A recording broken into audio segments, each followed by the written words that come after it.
उत्तर प्रदेश के एक छोटे से गांव के बाहर एक पुरानी हवेली खड़ी थी। टूटी दीवारें, जंग लगा लोहे का गेट और चारों तरफ फैली खामोशी। गांव वाले उस हवेली के पास जाने से भी डरते थे। उनका कहना था कि रात के समय वहां से अजीब रोशनी दिखती है और किसी औरत के रोने की आवाज सुनाई देती है। उसी गांव में अमन नाम का एक लड़का रहता था। वो बाकी लोगों से अलग था, बहादुर और जिज्ञासु। उसे इन भूत प्रेत की बातों पर बिल्कुल विश्वास नहीं था। वो अक्सर कहता, ये सब लोगों का वहम है, असल में कुछ नहीं होता। एक शाम अपने दोस्तों के साथ बैठा हुआ अमन हंसते हुए बोला, मैं आज रात उस हवेली में जाऊंगा और साबित कर दूंगा कि वहां कुछ नहीं है। उसके दोस्तों ने उसे रोकने की बहुत कोशिश की, लेकिन अमन ने किसी की नहीं सुनी। रात के ठीक 12 बजे हाथ में टॉर्च लिए अमन अकेला उस हवेली की तरफ बढ़ चला। चारों तरफ सन्नाटा था, बस ठंडी हवा की सरसराहट सुनाई दे रही थी। जैसे जैसे वो हवेली के करीब पहुंच रहा था, उसका दिल तेज धड़कने लगा, लेकिन उसने खुद को संभाला। हवेली का बड़ा सा गेट आधा टूटा हुआ था। अमन ने उसे हल्के से धक्का दिया और वो चीख की डरावनी आवाज के साथ अपने आप खुल गया। अंदर कदम रखते ही एक अजीब सी बदबू ने उसका स्वागत किया। ऐसा लग रहा था जैसे सालों से वहां कोई नहीं आया हो।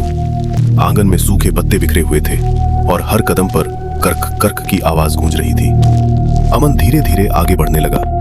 तभी उसे महसूस हुआ कि कोई उसके पीछे चल रहा है। उसने तुरंत मुड़कर देखा, लेकिन वहां कोई नहीं था। वो खुद को समझाते हुए आगे बढ़ा और सीढ़ियों की तरफ गया। सीढ़ियां पुरानी और कमजोर थीं। जैसे ही वो ऊपर पहुंचा, अचानक तेज हवा चली और नीचे का दरवाजा जोर से धड़ाम की आवाज के साथ बंद हो गया। अमन एक पल के लिए घबरा गया। कौन है वहां? उसने ऊंची आवाज में पूछा, लेकिन जवाब में सिर्फ खामोशी मिली। ऊपर कई कमरे थे जिनके दरवाजे आधे खुले हुए थे। तभी उसकी नजर एक कमरे पर पड़ी जहां से हल्की सी रोशनी आ रही थी। अमन धीरे धीरे उस कमरे के पास गया और दरवाजा धकेला। कमरे के अंदर एक पुराना शीशा दीवार पर लगा हुआ था। उसके सामने एक कुर्सी रखी थी।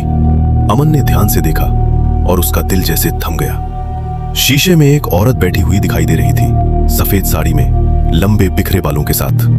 लेकिन असली कमरे में वो औरत मौजूद नहीं थी। उसकी परछाई सिर्फ शीशे में थी। अमन के हाथ कांपने लगे। तभी शीशे में वो औरत धीरे धीरे मुस्कुराने लगी। उसकी आंखें अमन की तरफ घूम गई। तुम यहां क्यों आए हो? एक धीमी डरावनी आवाज गूंजी।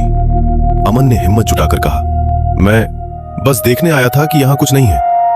औरत अचानक जोर से हंस पड़ी।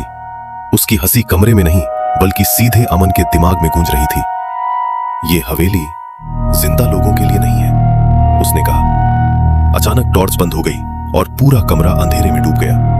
सिर्फ शीशे में उस औरत की चमकती आंखें दिखाई दे रही थीं।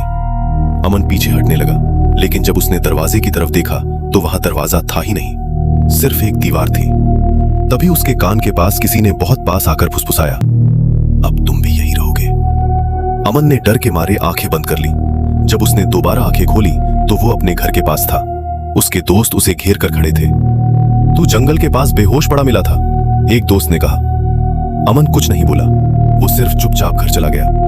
उसने कभी किसी को उस रात के बारे में कुछ नहीं बताया, लेकिन उस रात के बाद हर दिन ठीक रात के 12 बजे जब अमन अपने कमरे के शीशे में देखता है, उसे वही औरत दिखाई देती है, धीरे धीरे मुस्कुराती हुई, जैसे वो अभी भी उसका इंतजार कर रही हो। और हर बार एक ही आवाज गूंजती है,